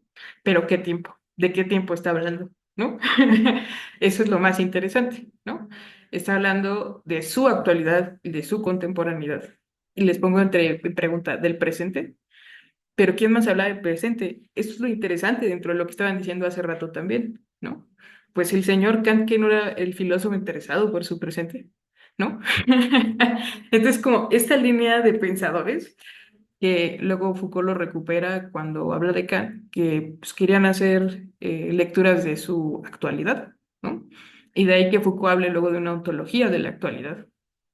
Entonces, interesante porque son consideraciones, un CIMC, que ahorita les digo qué significa, pero pues es como intempestivas, fuera de tiempo, contestatarias, que no son contemporáneas, que no están en tendencia, ¿por qué? ¿No? Aquí les puse una cajita donde viene uno, la religión y la ciencia. Esa es la primera intempestiva. ¿Por qué? Porque las intempestivas eran un proyecto más grande que Nietzsche no acabó como proyecto. Entonces, según recuerdo, son 13, al menos eso me acuerdo, pero no las acabó, ¿no? Y solo se quedó con estas cuatro. Y en cada intempestiva iba a atacar un problema de la cultura de su tiempo en particular, ¿no? En la primera, que es sobre David Strauss, el confesor, pues lo que va a atacar es ese escrito que en ese momento, que ahora ya nadie lee, pero en ese momento en Alemania era como el escrito. Y pues el señor tenía un montón de prejuicios, por ejemplo, sobre la filología, sobre la religión, y todas estas pretensiones cultifilisteas, es decir, que consideraban el conocimiento en términos de acumulación de saber, ¿no? Y que estaba todo este tema como del neoclasicismo y sus peleas con Wilhelm y tal. En la segunda, el problema es la historia. En la tercera, la educación. Y en la cuarta, el arte, ¿no? Entonces, aquí lo que les decía, ven, aquí no hay como una tematización ni hacia la música, o sea, no, se trata más como de, a ver, aquí hay ciertas formas en las que procesamos, leemos y exponemos la experiencia que están formando eso que llamamos cultura. Entonces, esto nos lleva a la Bildung alemana, que es algo que ya salió en otras sesiones. Está concretamente pensando contra la Bildung alemana, que es una agenda de identidad para Alemania, de identidad cultural, ¿no? Entonces, pues esto tiene como su contexto específico. Son los alemanes buscando no parecerse a los franceses, ¿no? Buscando dejar de ser súper prusianos. Y Nietzsche preguntándose qué es la cultura, ¿no? Y después, tiempo después, lo llevará a pensar incluso como la cultura de la decadencia. Y bueno, aquí les hice como esto, ¿no? Una división de la palabra. Que es un, no, Zeit, tiempo, Messen, ¿no? Que puede ser tanto un sustantivo que significa medida o un verbo que significa medir y ge, ¿no? Esta partícula de ge es muy interesante porque en alemán se utiliza para varias cosas, ¿no? El ge, cuando se pone en verbos, indica que una acción está terminada, ¿no? O que está en perfecto. Un ejemplo que me gusta es Gebrauchen, ¿no? Porque Brauchen solito es usar, ¿no? Y cuando le ponen el ge es necesitar. ¿Y qué es aquello en que se necesita? Lo que se usa, ¿no? Tiene mucho sentido. El alemán es muy lógico, claro, ¿no? O sea, solo se usa lo que, bueno, solo se necesita lo que se usa. Eh, Es por eso que se utiliza para hacer acciones terminadas y también se utiliza para volver las cosas como de naturaleza colectiva. Aquí les puse otro ejemplo, ¿no? Está Brigge, que es montaña, y si le ponemos el ge, ¿no? Es cadena montañosa. Bueno, teniendo eso en presente, pues habría que cuestionar un poco las traducciones. Yo siempre he pensado esto, ¿no? Y ahorita van a ver más concretamente por qué. Cuando yo hice mi tesis de licenciatura, hice una cosa muy chistosa que sigo defendiendo, pero que claro tiene sus límites, que fue decir que esto tenía que traducirse por consideraciones destemporales, ¿no? Porque creo que aquí lo fundamental es el tiempo. O sea, ahí creo que no me parece que no hay duda, porque ahorita que entremos al texto en el prólogo, Nietzsche hace un juego muy bonito en alemán que en ninguna traducción se ve, ¿no? Con la palabra tiempo.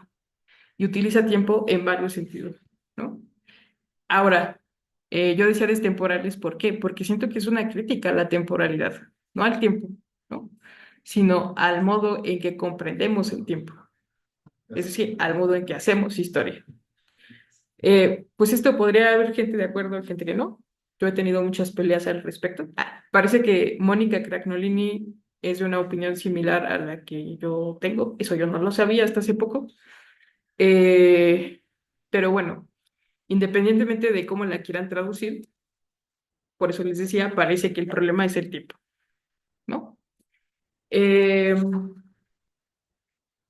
déjense con mi textito, les dejo compartir este.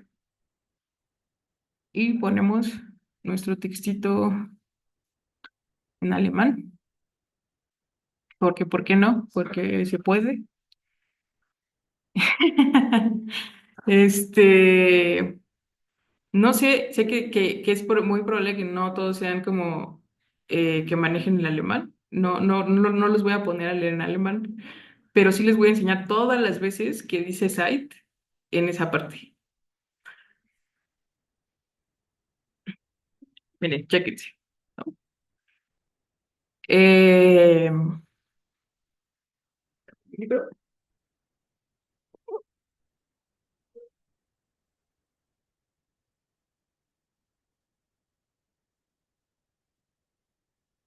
permítanme, estoy ubicando en el tiempo. Dice,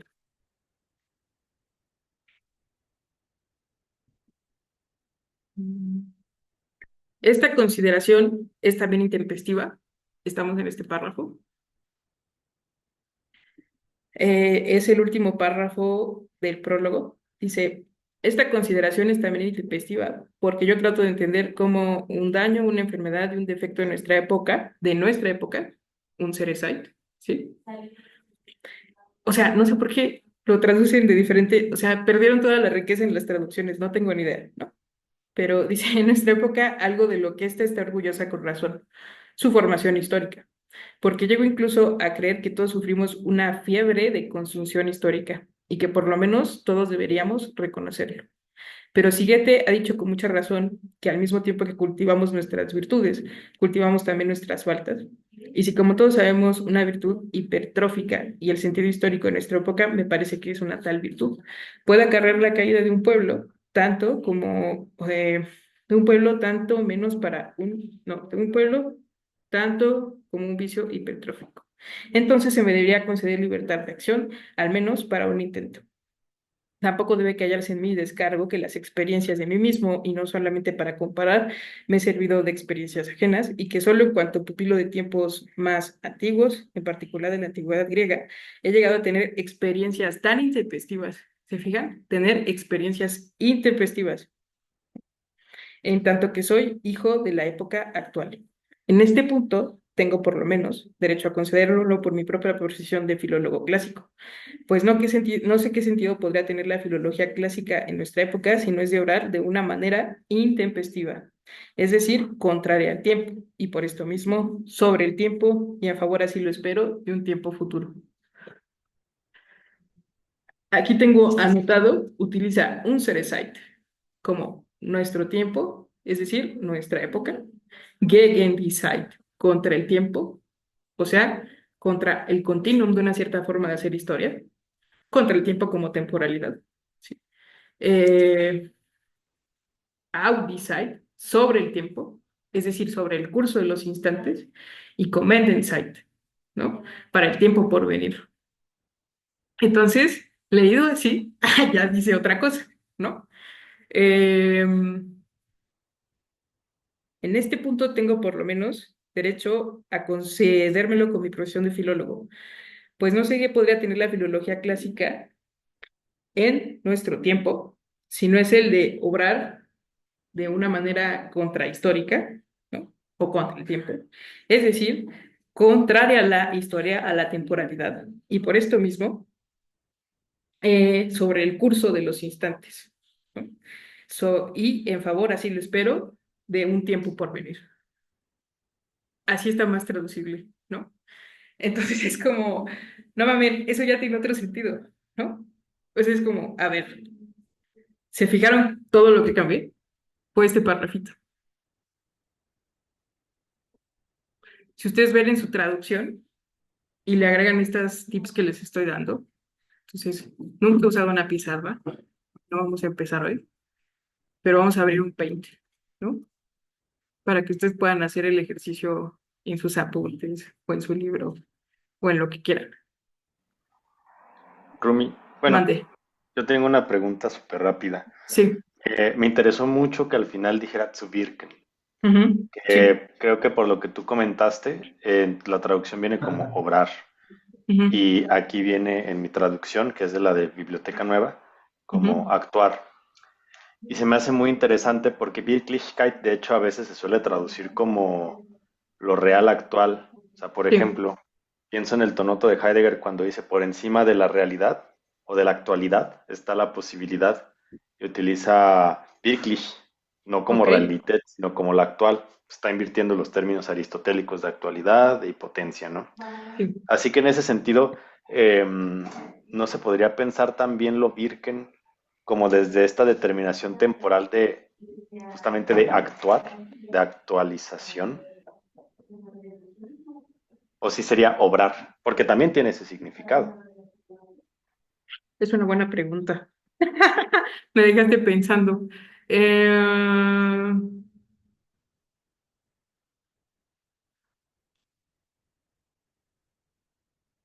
Lo voy a procesar y te lo voy a decir. A ver, ¿me dejas anotarlo? ¿Qué dijiste? ¿Qué palabra en particular? Sí, Birken. Si en este Birken. parrafito sería más conveniente traducirlo como obrar, o si actuar tendría más bien esta connotación temporal, a Es tenor que, justamente de todo esto. Ajá. es que yo creo que tiene que ver todo con la acción, ¿no? Por eso yo les digo que me parece muy, muy importantísimo, de verdad muy importantísimo, que tratemos de hacer este ejercicio de cambiar todos los usos de tiempo que está haciendo en el escrito. Porque si donde dice época, ¿no? Ustedes ponen eh, nuestro tiempo,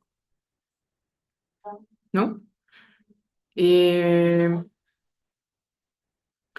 y donde dice contra el tiempo, ustedes ponen eh, contra el continuum de una forma de historia, ¿no?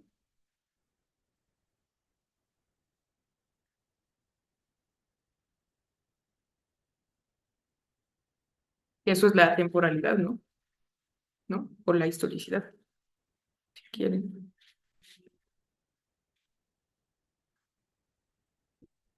Y donde dice sobre el tiempo, ustedes traducen el curso de los instantes, es decir, lo que está sucediendo. Y donde dice eh, tiempo futuro, ustedes ponen por venir. El sentido del texto es otro, ¿no? Entonces, yo que hablo un poco como Sami, quizá no lo dejé tan transparente, ¿no? Pero me parece súper, súper, súper provocador, porque además les digo yo, esto en español se pierde. O sea, la traducción no lo dice para nada, y creo que ya Nietzsche nos está dando un tip de por dónde va este problema, ¿no? O sea, le interesa construir cultura para el tiempo por venir, ¿no? Pero además reconocer que esa cultura está operando sobre el curso de los instantes como tiempo presente, ¿no? Entonces dice, es que hay tiempo, pero hay tiempo como curso de los instantes, ¿no? Y hay tiempo por venir. Y además hay un continuum del tiempo que ha sido históricamente determinado por cierta tradición. Y además está el tiempo contemporáneo, el tiempo de nuestra época. Entonces, ahí tiene todo el sentido que las cuatro sean consideraciones intempestivas. Ahora, ¿por qué les digo yo que no creo que hable tanto en un sentido contestatario? ¿No?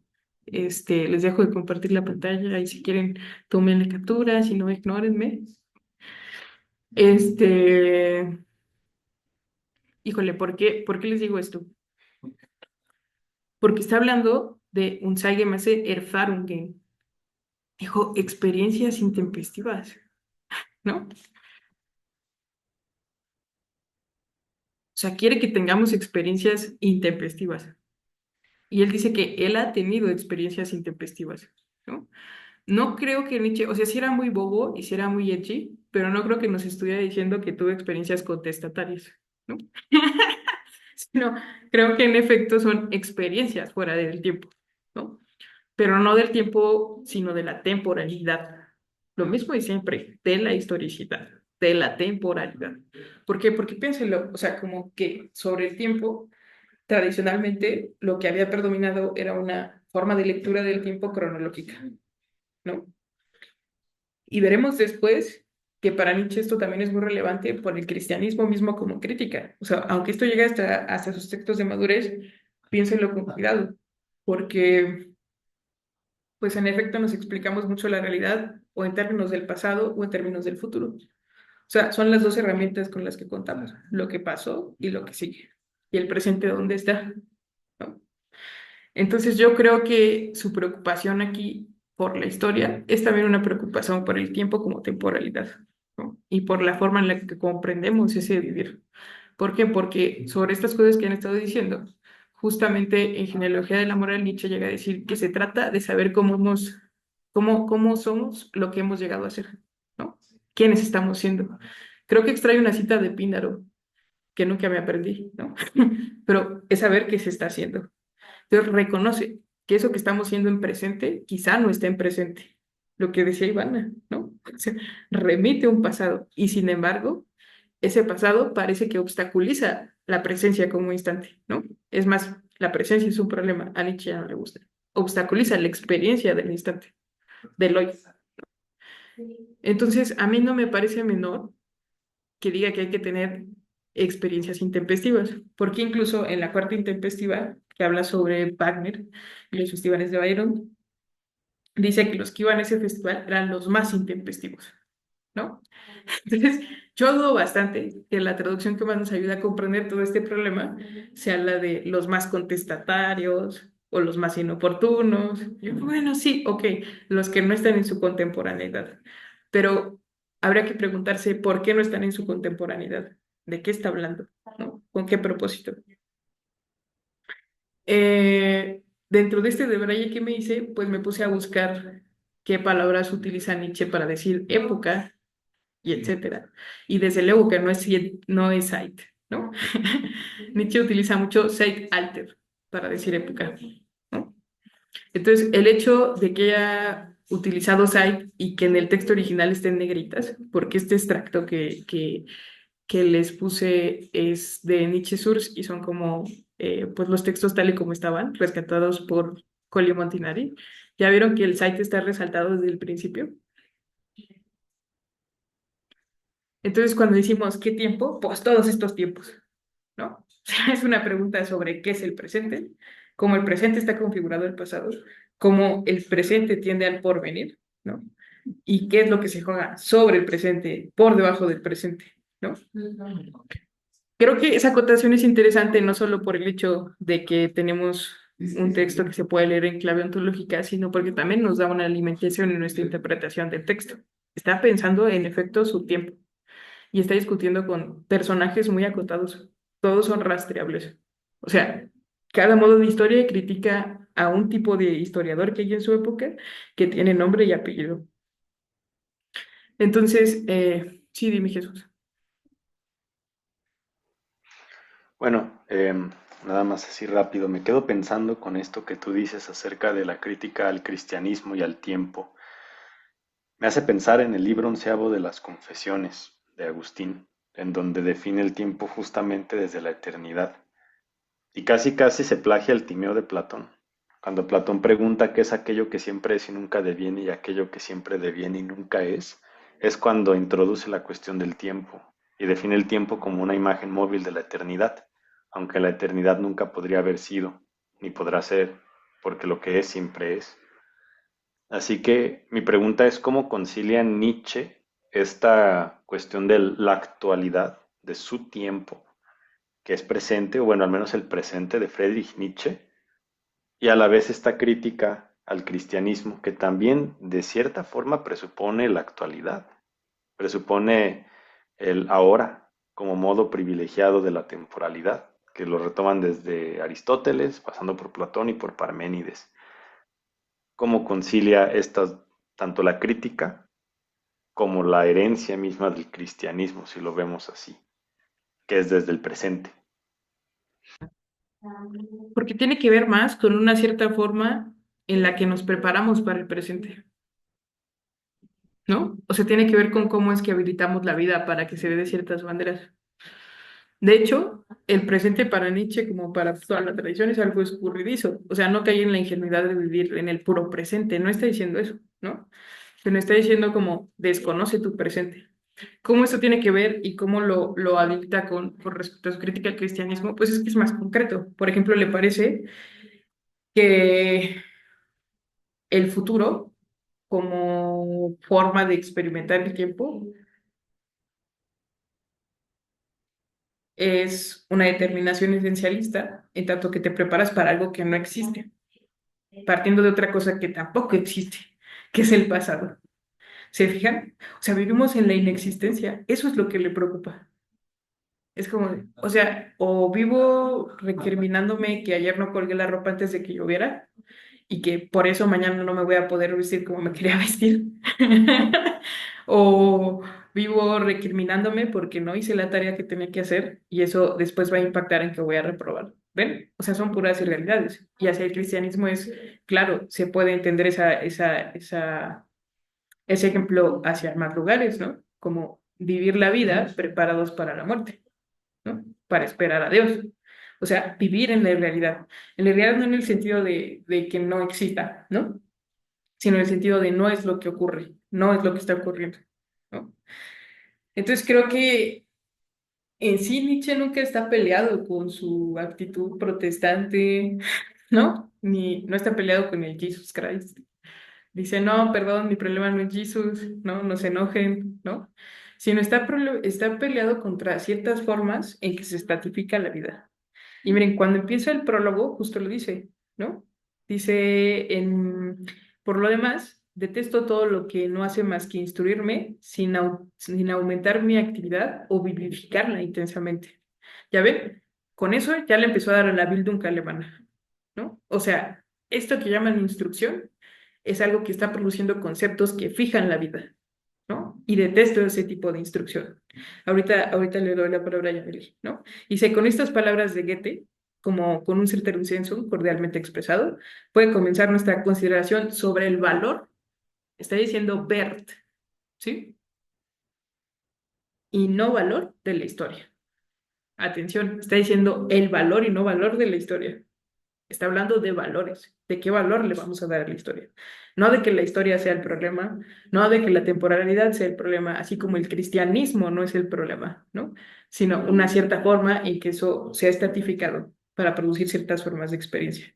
Entonces aquí la pregunta es por el valor de las ciencias históricas, además de las ciencias históricas, no de la historia, de las ciencias históricas, la historiografía. En ella se expondrá por qué, según las palabras de Goethe, hemos de detestar seriamente la enseñanza sin vivificación, ¿no? O sea, es decir, detestemos lo que no se mueve con la vida. A ver, ahora sí, Yamili, por favor.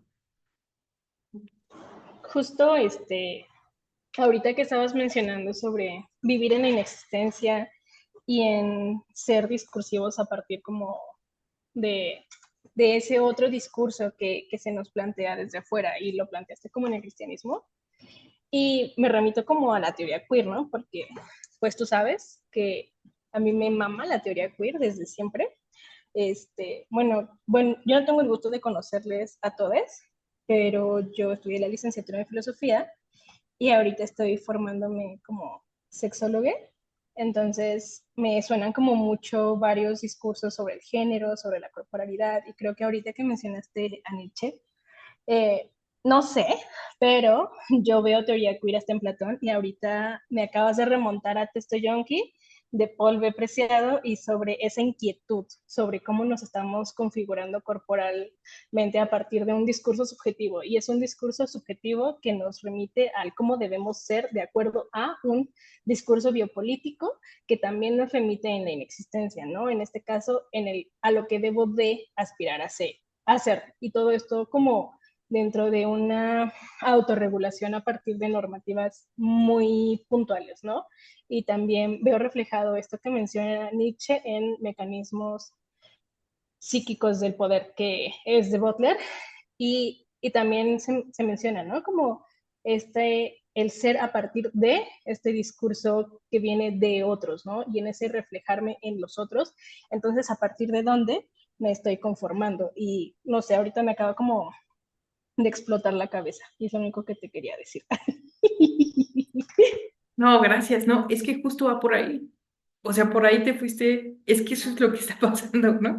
O sea, justamente contra lo que se está postulando, y esto es repetitivo en toda su obra, es contra el hecho de que toda la vida siempre es pura segunda naturaleza, ¿no? ¿En qué sentido siempre es pura segunda naturaleza? Porque siempre está operando sobre abstracciones que han fijado la vida y que no permiten a la vida ser vivida, ¿no? Dice, queremos servir a la historia solo en la medida en que ella sirve a la vida, pero hay un grado de practicar la historia y una valoración de la misma en que la vida se atrofia y se degenera. Estoy diciendo, nuestra forma de hacer historia, la historiografía, incrusta valores sobre la vida, ¿no? Que ya no nos son útiles. Un fenómeno cuya comprobación en los extraños síntomas de nuestro tiempo es ahora tan necesaria como acaso dolorosa. Y nos sigue pegando un texto de 1874, ¿no?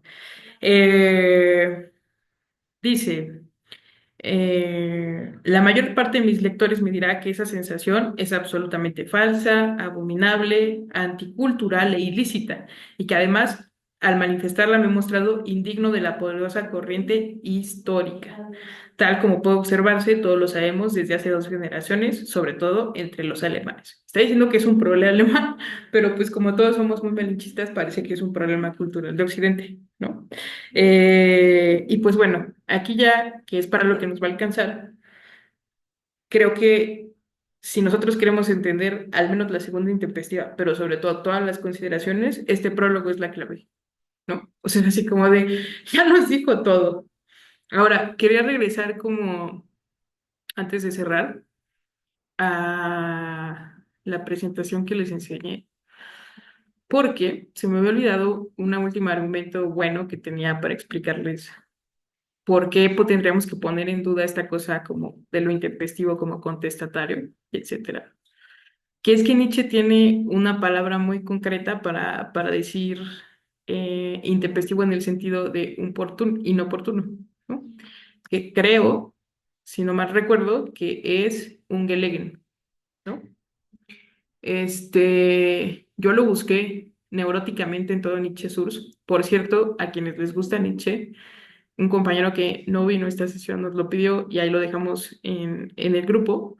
Está Nietzsche Source y Nietzsche Source tiene la ventaja de que ustedes pueden buscar por palabra, ¿sí? O sea, si ustedes identifican cuál es la palabra que Nietzsche está usando, la pueden poner en el buscador contextual y les va a salir absolutamente en todos los lugares de la obra donde Nietzsche usó esa palabra, ¿no? Entonces, Nietzsche, cuando quiere hablar eh, de lo inoportuno, dice un gelegen, me parece. Y las palabras que utilizan, por ejemplo, para anticuado y tal en alemán es altmodisch, etcétera, ¿no? Entonces yo creo, sinceramente, que la traducción no le hace justicia y que tenemos que pensarlo así, como una crítica en general a nuestra forma de comprender la forma en la que experimentamos la vida, ¿no? Tanto en su temporalidad como en su espacialidad. Entonces, pues lo podemos dejar ahí. Si quieren, les hago como No sé si tienen una duda, si fui poco clara o si quieren que les pase un esquemita de estas sugerencias de traducción que les hice, ¿no? Pero pues ya con eso tenemos para que la siguiente sesión le demos más duro al parágrafo uno que es más largo, y lo escudriñemos así como a fondo.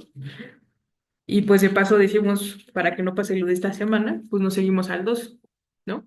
Entonces ya sería uno y 2. Y ahorita enseguida lo pongo en el grupo, ¿no? Porque si nos tardamos en poner la lectura. Perdón, nunca habíamos hecho esto, güey. Bueno, yo, y apenas me estoy acostumbrando a los tiempos. Pero pues ya quedó la lectura para la semana que sigue. Entonces sería el primero y segundo parágrafo. Recomendándoles mucho que vuelvan a leer el prólogo y que jueguen mucho con esta cosa que hace con el tiempo. Porque de verdad las traducciones en español no están mal hechas, pero hay ciertos pasajes como este que ni se ve lo que está diciendo, ¿no? Y que hay que estarse metiendo y metiendo a cómo dicen las cosas, porque en realidad Nietzsche sí tiene uso de palabras muy comunes. Por ejemplo, Seitalter también lo utiliza en la genealogía de la moral, para decir época. Entonces, el hecho de que haya cambiado época por site en ese párrafo tiene todo el sentido. Y pues bueno, gracias a todos. Gracias por sus intervenciones, todas me provocaron mucho. Yamili me impresionó. Me quedé así como, su puta verga, pues sí, sí va de eso, va de todo eso, ¿no? O sea, yo creo que se ve poco cómo es que en Nietzsche el sujeto ya no existe. O sea, creo que todo el mundo sabe que viene de ahí y ven la ruta, pero la verdad es que en Nietzsche esto se está haciendo popó y se está tronando, ¿no? Y es por esto. O sea, porque quiere ver cómo es que hay ciertas formas en las que nuestro conocimiento, nuestra forma de producir cultura, nos está sumiendo en el pasado, ¿no? Y se está dando cuenta, en verdad, que vivimos en espectros, como diría Derrida, como seres, güey, cosas que ni siquiera entendemos. Entonces, pues eso es todo. No sé si alguien quiere decir algo más, si alguien tiene alguna duda, si alguien quiera participar, si alguien quiera meter madres, quieren que le suba como mi glosario, lo copiaron. Ustedes me dicen. Sí, Romy, creo que eso estaría muy lindo. Claro, si tienes tiempo y si no es mucho trabajo. No, es un trabajo ya hecho. O sea, ustedes no saben, pero esta libreta que tengo aquí de colorcitos es mi libreta de las 85,000 lecturas de la segunda intempestiva. Entonces eso ya está, ¿no? Pero sí, les puedo subir como el glosario porque creo que ayuda mucho entenderlo en esos términos. ¿Otra cosa? ¿No? ¿Nadie? No. ¿Todos me odian?